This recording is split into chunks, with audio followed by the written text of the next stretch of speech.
Uh, Hello guys, my name is Dr. Sonali Parthi Matre. This is the first presentation turned video for my new YouTube channel Neonatal Hub. I am a pediatrician and a working neonatologist. The topic for our discussion today are the microbiological testings in NICU setup. For all those undergraduates, postgraduates, the aspiring neonatologists who are watching this video out there, everyone knows that the first and the foremost cardinal rule of an NICU setup is maintaining a sepsis. So, for today, we'll be discussing the various microbiological tests, the correct ways for sample collection of these tests, be it a blood culture or other body fluid cultures like urine, CSF, or the ET tube cultures, the vascular tube cultures. We'll also try to brush up the latest technology which is available in microbiological field, that is Bactec and vitek. We'll be discussing it within this presentation itself. Now, coming over to neonatal sepsis. The overall incidence of neonatal sepsis is 1 to 5 per 1000 live births. The incidence is much higher for the very low birth weight babies, with early onset sepsis rate being 2% and the late onset sepsis rate being approximately 36%, which is quite high. The mortality rate is high, that is ranging from 13 to 25%, and the higher rates are seen with very low birth weight babies, the extremely low birth weight babies, and the micropreemies, which we are saving nowadays, and in those with early fulminant sepsis.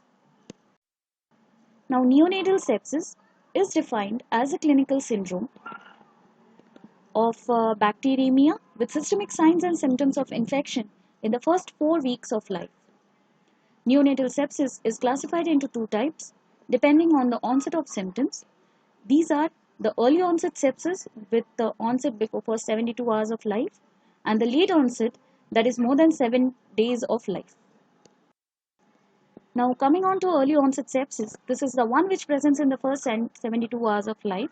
It is usually a multi-system fulminant illness with prominent respiratory symptoms. The organisms are acquired during the antepartum or the intrapartum period from the maternal genital tract. The primary sites of colonization include skin, nasopharynx, oropharynx, conjunctiva, and the umbilical cord.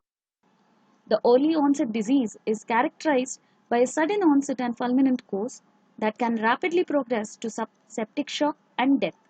The organisms most commonly implicated are the group B streptococcus, that is the GBS commonly known as, then the enterococci like E. coli, staphylococci. Others are like Listeria, Haemophilus streptococcus, the commonest GBS and E. coli. Coming over to the late onset sepsis. The late onset sepsis is often more insidious, but it can be fulminant at times. In addition to the bacteremia, these infants may have an identifiable focus, most commonly meningitis, in addition to sepsis. The bacteria responsible for late onset sepsis and meningitis include those which are acquired after birth of the baby, from human contacts, from contaminated equipment environment, and commonly for a baby who's admitted in an ICU, these infections can be nosocomial. The pathogenesis of late onset sepsis is related to the underlying illness and debilitation of the infant, especially the preterm and very low birth weight babies, the flora in an ICU, the degree of a sepsis which is taken care of during invasive NICU procedures, the breaks in skin mucosal barrier, etc.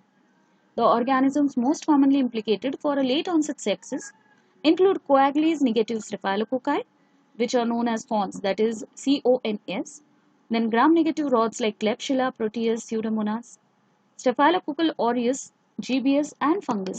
These, the coagulase negative staph, gram-negative rods, and fungal organisms are the most commonly implicated ones. Coming over to why are we discussing microbiology? In fact, why is this the first topic that I am taking when we are starting with neonatology discussions? The information which are derived from the results of the various microbiological tests in an NICU setup, these have an impact on the diagnosis of the infection disease. As we all know, the choice of the antibiotics and the antibiotic duration for that particular patient, but along with it, it is also important for the antibiotic policy formulation for the particular NICU and the various infection control measures to be taken. Now, medical microbiology defines a microbe as tiny organism, too tiny to see without a microscope, but they are abundant on Earth, and not every one is causative organism for infection. Now, the organism which is responsible is a pathogen. That is, the pathogen is an infectious agent, that is, a biological agent that causes a disease or illness to its host. The pathogens include bacteria, viruses, fungi, protozoa. Coming on to blood culture, um, before starting with every of the culture that we are going to discuss year after, we'll be starting with the proper technique of collection and then proceeding with the discussion for it. The isolation of microorganisms from blood is the gold standard used to diagnose sepsis in a newborn infant. Despite this fact, the blood culture examination suffers from the disadvantages of low sensitivity, reporting delay of 24 to 72 hours. As we'll be discussing further about Bactec and the vitek technology which is available, this reporting delay is curbed down by a lot. Now, the diagnostic capabilities of a blood culture system have improved over the last decade with the advent of automated continuous blood culture monitoring systems. Although they can save time, subcultures are required for specific biochemical or the other assays, ultimately needed for a pathogen identification. Now, how is a blood culture sample collected? Before starting with any of the culture sample collection, be it blood, urine, CSF, pleural fluid, ascitic fluid, even the various uh, the tip of the various vascular axes, that is the umbilical line or the PIC line. First and foremost thing to be done is preparing the tray for the blood culture sample collection. This includes gloves, sterile spirit, betadine swabs, needle, syringe, blood culture bottle. Everything has to be kept ready. Strict hand washing is the most important step in collection of any culture sample. Properly washed hands. Apply proper sterilium or alcohol rub. Wear gloves. Always start with the application of spirit. Spirit is the spirit is applied before betadine because spirit is the one which helps in removing all the grease, which helps in removing all the contaminants which are present on the skin. Because of the removal of grease, the betadine gets more area for work, and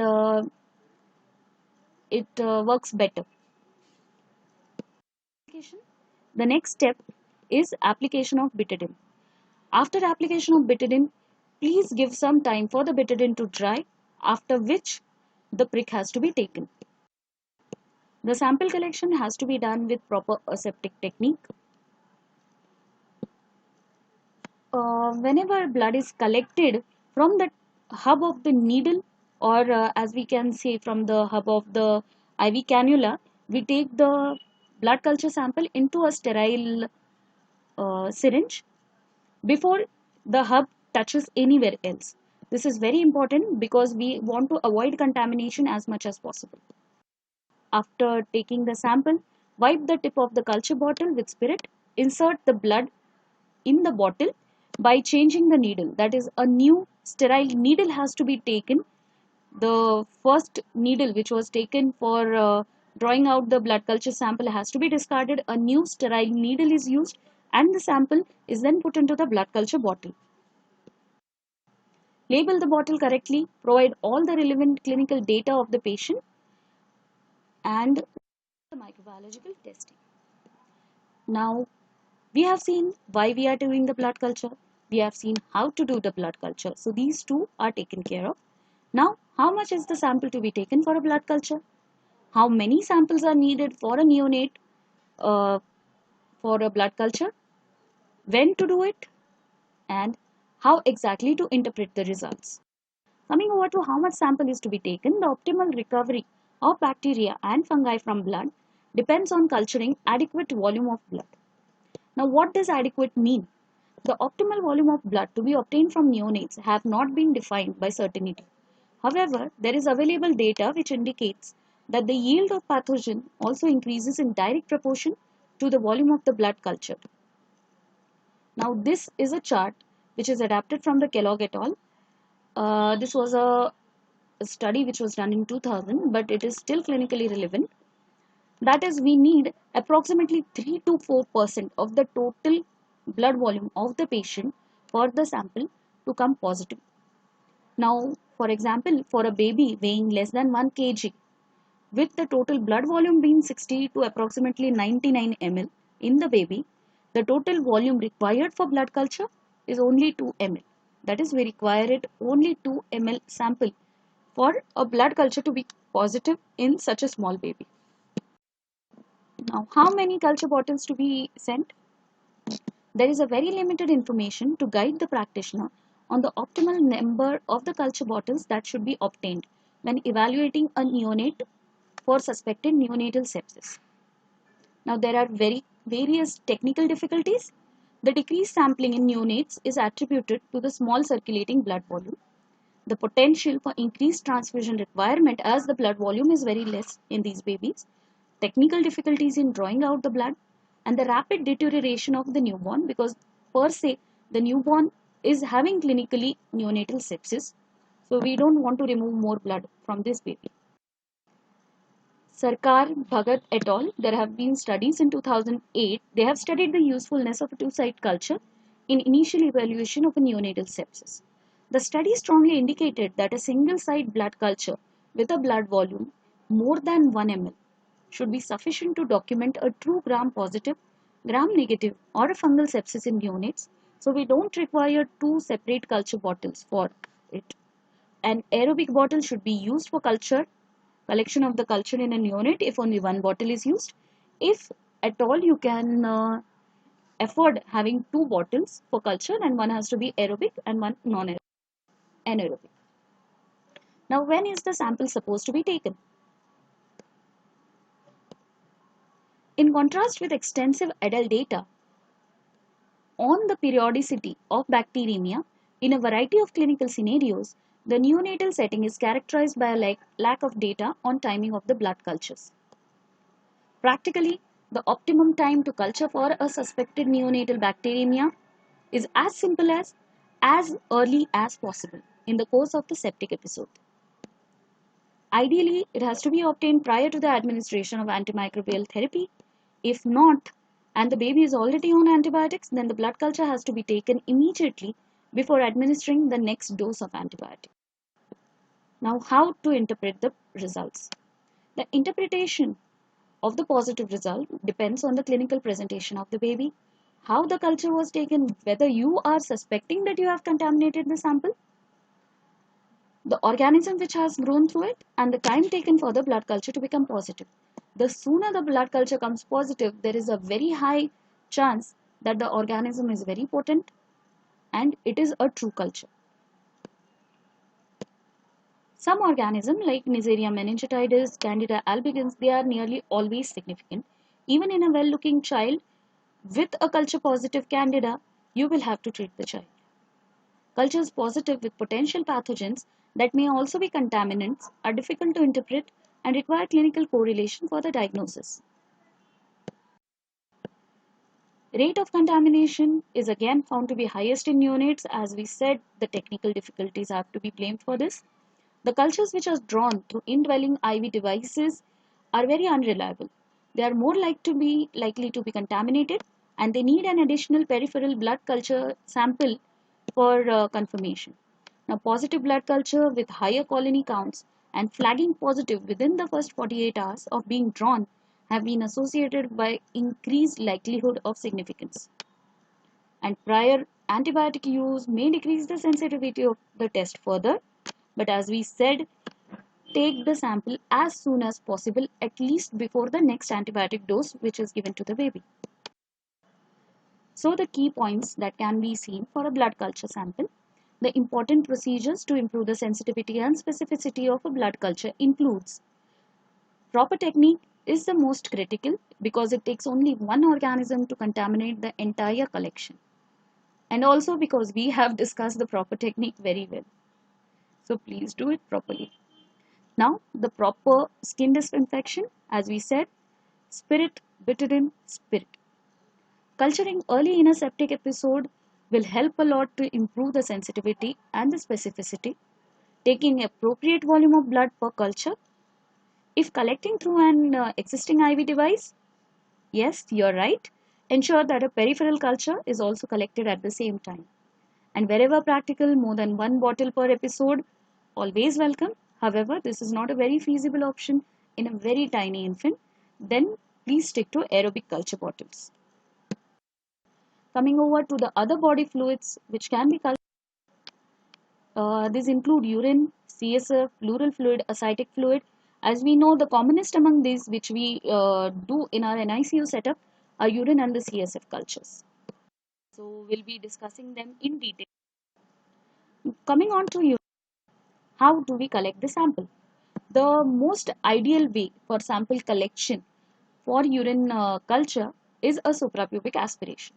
However, my tiny baby's suprapubic aspiration is not very high on my choice because it is an invasive procedure. There is a very high likelihood that I may actually introduce organisms, and if I'm so much strongly suspecting UTI in the baby, which is the cause of sepsis, then yes, truly, I will need a suprapubic aspiration because even a single organism through a suprapubic aspirate is clinically significant.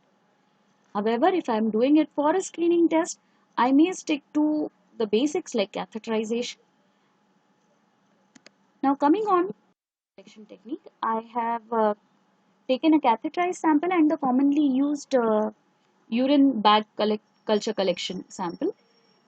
Again, the urine collection bag is not a very ideal way for collection of the sample. There is a high chance of contamination, but still, for the purpose of covering it all, I have included this in the presentation. This is a non-invasive test, whereas catheterization is invasive procedure. So please take care to see that the tiny baby is not going through huge pain while you are doing this procedure. As for other sample collections, keep the preparation entirely ready. We'll need gloves, we'll need sterile swabs, we'll need betadine. No spirit is used because the mucosal surface is very sensitive and this may hurt the child. Then lignocaine jelly. Preferably keep it in small pockets which are sterile so that once you use it, you can just discard it. If not possible, try to keep it as sterile as possible using the catheter and a proper collection bottle. Again, strict hand washing because we are doing a culture, and more than that, because we are handling a neonate whom we don't want to get septic. Now, after is done, sterilium, alcohol wrap, and gloves. Then, on the mucosal surface, apply betadine, let it dry. If needed, you can use sterile water for cleaning it up first before applying of the betadine if it is soiled. No spirit has to be applied. As I said, please try to keep the procedure as painless as possible for the neonate. Apply proper jelly. Lubrication has to be the most important step. Catheterize the baby. After catheterization, try to keep the open end directly into the collecting tube. We don't want to touch it anywhere else so that the least amount of contamination occurs. And immediately after completing the procedure, remove the catheter. For a urine bag sample collection, the urine bag, before attaching the urine bag, the area has to be cleaned well. Again, the urine bag is nearly impossible to be done for a female child for whom we'll have to go for catheter, and not an ideal technique. Again, I have just included it for the sake of covering it all. First, clean the area properly, betadine cleaning. After this, apply the urine bag. Once the sample is collected, remove the bag and through a sterile needle and a syringe, directly take the sample. The sample is to be put in the container. The important step for a urine culture is labeling the bottle correctly and providing all the relevant clinical data. Especially, I am highlighting on this point because you have to mention how the sample was collecting. That is whether it was a catheterized sample, whether it was a suprapubic sample, or whether it was a bag sample. because this will play very important role in the interpretation of the results. Now, urine culture is essential for the confirmation and appropriate therapy for urinary tract infection in infants. Infants with late onset sepsis tend to have high positive results in the urinary culture. In an older infant, a urine sample collected by aseptic technique like suprapubic bladder aspiration or catheterization is an important part of the septic workup. The frequency of positive urine cultures in infants with early onset sepsis is relatively low. It is rare to find bacteriuria in infants with negative blood culture reports. In this era of widespread intrapartum antibiotic use in the mother, positive urine cultures may be obscured because of the excretion of antibiotics in the urine. Now, it is generally not recommended to obtain urine culture specimens in the first 72 hours of life because there is very low yield from urine.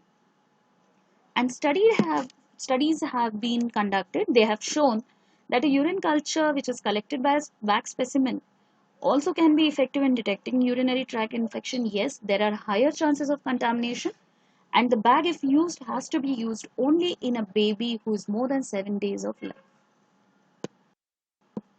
Coming on to the urinary culture interpretation, the colony forming units, that is the CFU, corresponds to the number of viable bacteria per ml of urine. It is the standard used for the interpretation of urine culture samples. A true infection in the absence of prior antibiotic therapy, the number of bacteria is likely to be at least 10 raised to 4 or more. Any growth in a sample which is collected by suprapubic aspiration, as we discussed earlier, is considered significant. Significant bacteria, obviously, this is the statement which is taken from adult, and no statement has been given for a neonate. It is the number of bacteria that is more than 10 raised to 4, which is considered for all practical purposes even in a neonate, which is greater than 10 raised to 4 CFU per ml, are those likely to result from contamination from the urethral meatus and its environment. Contaminated specimens present with colony counts less than 10 raised to 4 and they have mixed flora.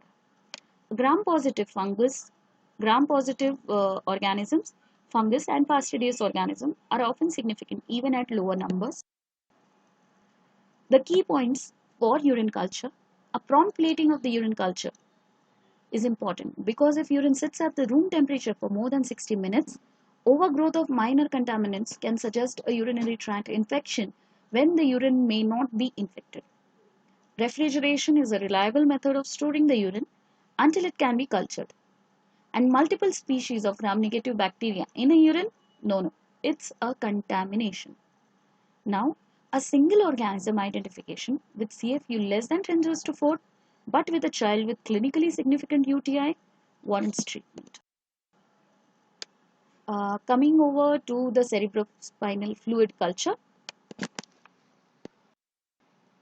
Again, coming on to the sample collection technique. Now, the sample collection technique for a CSF culture in a neonate is very, very important.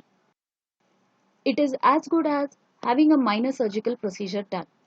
Because the thing to be remembered is that this is an invasive procedure and there is a high chance that if you don't follow the technique properly or sepsis properly, then you may actually introduce organisms in the CSF of the child and directly give him meningitis. So for preparation, we'll need autoclaved gowns, autoclaved sheets. Treat this as a minor surgical procedure.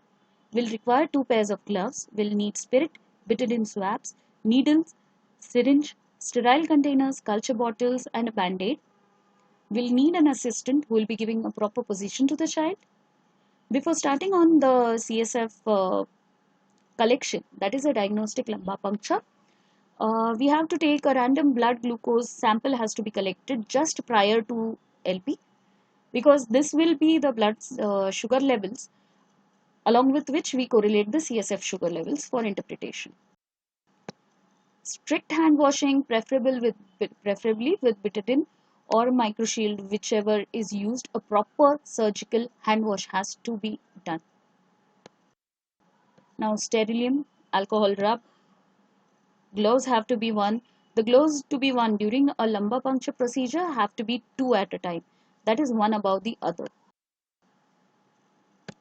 Now this is the painting and draping.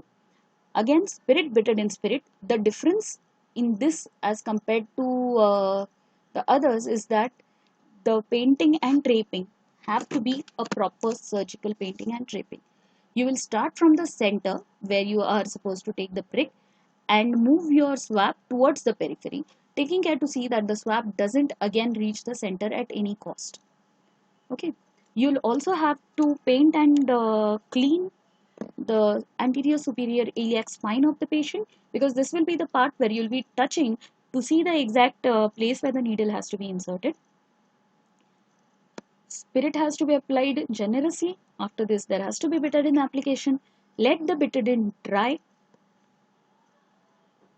After completing, remove one pair of gloves. The underlying pair will be sterile, and then you can proceed with the further procedure. Proper sterile sheet has to be put on the baby. Complete surgical asepsis has to be kept. Insert the needle into the L4 L5 space. After the needle is inserted, the needle has to be inserted horizontally, the tip of the needle pointing towards the direction of the umbilicus of the baby. Once you start obtaining clear CSF, take a sterile needle and syringe, and again, as we did for the blood culture, collect the CSF from the hub of the inserted needle. This has to be done before the hub touches anywhere else, so that a proper CSF culture sample can be obtained. After this, the CSF can be taken in the other sterile container for your microbiological and routine testing. Once the CSF is taken into the uh, needle and the syringe, then it has to be inserted into the blood culture pot, and the area is then sealed. Yeah. Now, for CSF culture, the incidence of meningitis in neonatal sepsis varies from 0.3 to 3%. The clinical features of septicemia and meningitis often overlap. Thus, it is quite possible to have meningitis with sepsis. In early onset sepsis, CSF examination is recommended in the presence of a positive blood culture with signs of sepsis. However, in a late onset sepsis, lumbar puncture is advocated in every baby before starting antibiotics. Neonatal meningitis frequently occurs in the absence of bacteremia and in the presence of normal CSF parameters. There is no single CSF value can reliably exclude the presence of meningitis in neonates. CSF culture is therefore critical in establishing the diagnosis of neonatal meningitis. Antibiotic treatment prior to lumbar puncture can decrease the sensitivity of culture, especially when given intravenously or intramuscularly. So as per our rule for blood culture, again, do it as soon as possible before giving the first dose of antibiotics. The common organisms which are implicated in neonatal meningitis include GBS, E. coli, Listeria, and the others are Enterobacteria, Salmonella, Citrobacter. In infants, the commonly organisms which are implicated include Neisseria, Haemophilus, and Streptococcus. So the key points for a cerebrospinal fluid culture: the culture is done on blood agar and chocolate agar. This remains the gold standards for diagnosing bacterial meningitis. The CSF which is collected for culture must be processed within an hour of collection. Do not refrigerate this sample. All media should be incubated for 3 days with daily inspections, and blood culture should be done with a CSF culture, because bacterial meningitis is often associated with bacteremia, and the causative organism is sometimes isolated from blood even when CSF culture is negative, or the vice versa. And the most important take home message: prior treatment is not an excuse for not doing an LP. Even if you're given one dose of antibiotic, please go ahead and do a lumbar puncture for the baby. The duration of antibiotic therapy at least will depend on that.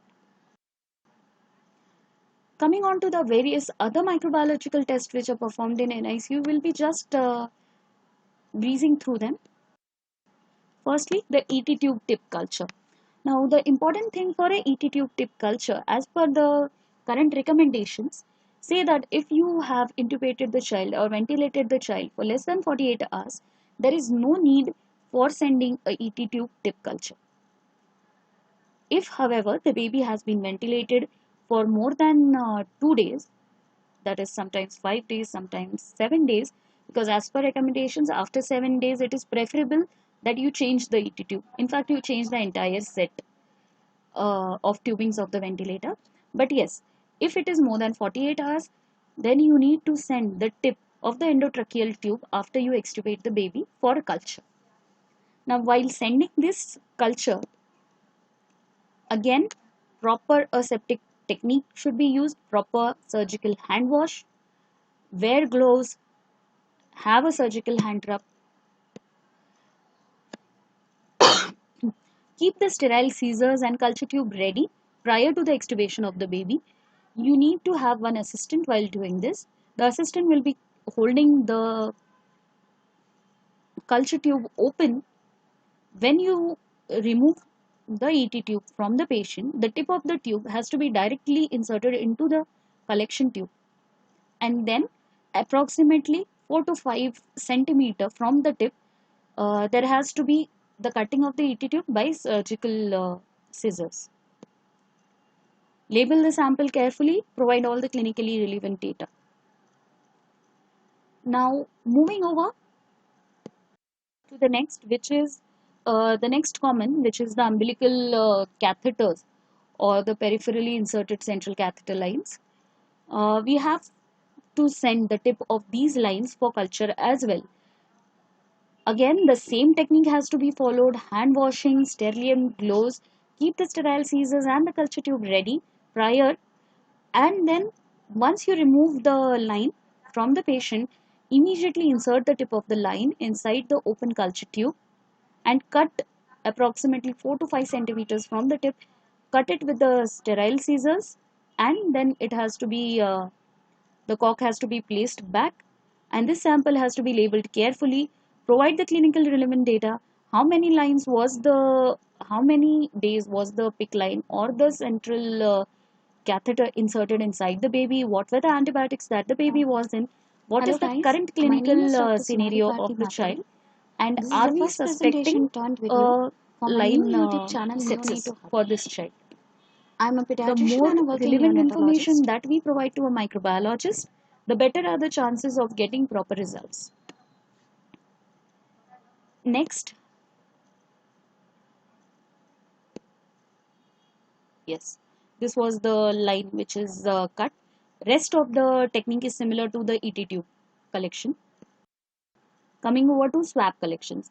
Now, the swabs which we collect in a neonate in NICU include your umbilical swabs for suspected sepsis, umbilical sepsis, then your eye swabs. Sometimes, if there is any ear discharge, the swab may be taken from there. If there are any pustules, if there is any skin lesion, these are the places from where swabs are taken. Now, the important thing to remember, uh, even for the prior, the ET tubes and the line cultures, the sample collection tube that we get from the microbiological labs, it has gel consistency at its lower end.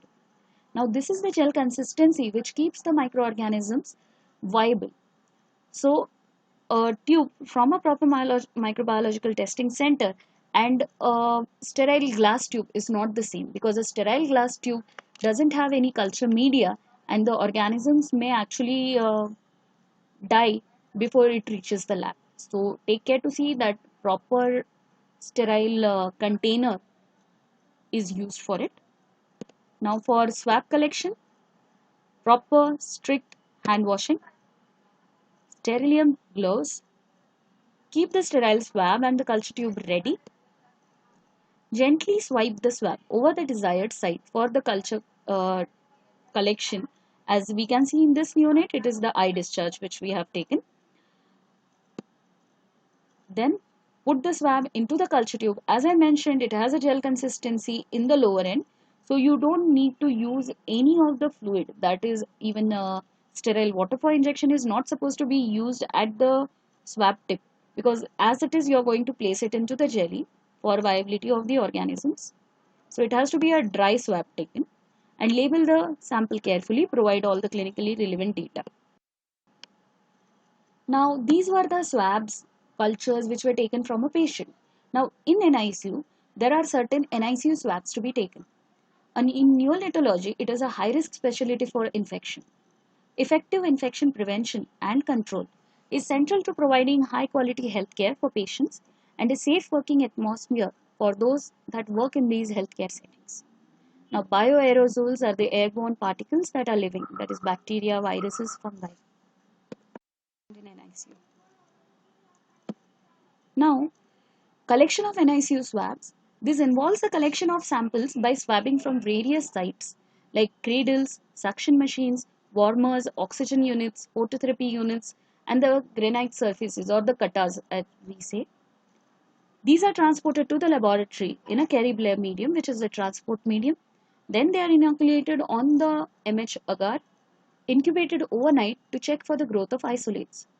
If grown, then the isolates are identified by standard tests, and these are subjected to antimicrobial susceptibility testing. The antibiotic panel is then chosen depending upon the profile of the organism and tested by disk diffusion method for standard guidelines. At the same time, simultaneously, air sampling of the NICU has to be done by the settle plate count. So, what are the surfaces, or what exactly has to be microbiologically tested in NICU? Firstly, the surface monitoring has to be done. The contact surfaces, that is the surfaces which come in contact with the babies, warmers, incubators, then the floor of the NICU, the walls of the NICU, these should be tested on a regular basis. For irregular surfaces, surface swabs are taken. Surface monitoring should be performed at the conclusion of aseptic processing so that there is minimal risk of contaminating the critical surfaces. Secondly, air monitoring has to be done. As we have already discussed, the settle plates. These are exposed for 30 to 60 minutes. These are replaced for duration of filling. And the media should be capable of growing a range of bacteria and molds. So the commonly used ones are SCDA and the TSA media. Next, coming over, water monitoring is very important in an NICU setup. Water can actually be giving sepsis to our babies. Now, microbiological quality testing of water is very important. This includes the feed water, the pre-treatment water, the purified and water for injections also should be tested. Then the water which we used for our humidification, the water which is used for nebulizations also have to be tested. Water should be tested for presence of coliforms and pseudomonas. These are commonly found in the water resting in the ventilator tubings. Water used for parenterals should be properly assessed. Then once in a while, the compressed air nitrogen should be periodically tested. And the personnels handling the babies, that is you and me, should be periodically tested with surprise audits. So this concludes our session about the various microbiological testings that can take place in an NICU. Now, as I had said, just two slides more. One about the Bactec and one is the vitek. These are the newer technologies which help us in getting the culture results faster and more efficient way.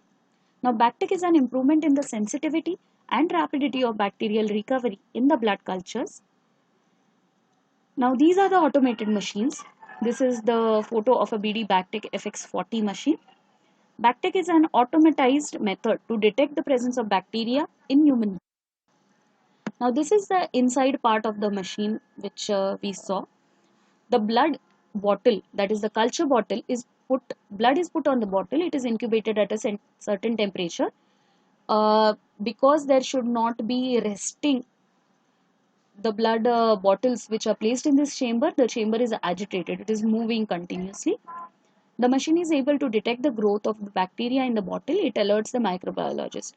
There is a panel which is present outside this machine. There is a LED screen which is present. It gives us an idea about which bottle has a growth. Now, the important thing to note is that the Bactec cannot identify the bacteria which is present in the blood.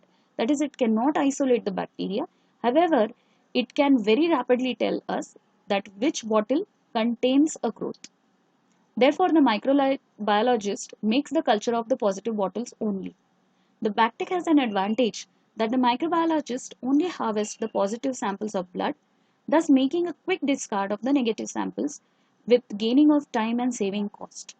That is, among the 100 bottles which have been placed inside the Bactec machine, if only 20 samples are growing positive, then the rest 80 can be discarded and the 20 require subcultures for organism isolation. Coming over to the next machine, which is a vitek. This is the vitek 2 compact. This is a fast, accurate microbiological identification and antibiotic susceptibility testing modality.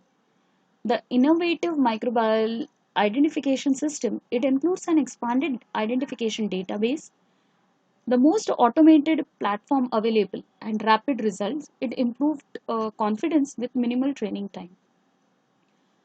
This system, next generation platform, it provides greater automation while increasing safety and eliminating repetitive manual operations. The basic idea of a vitek machine is that it gives us the antibiotic susceptibility in a very efficient manner.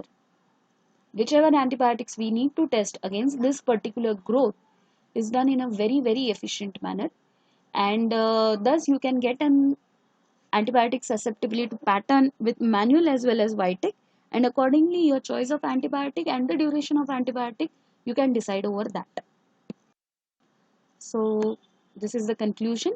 Thank you for watching.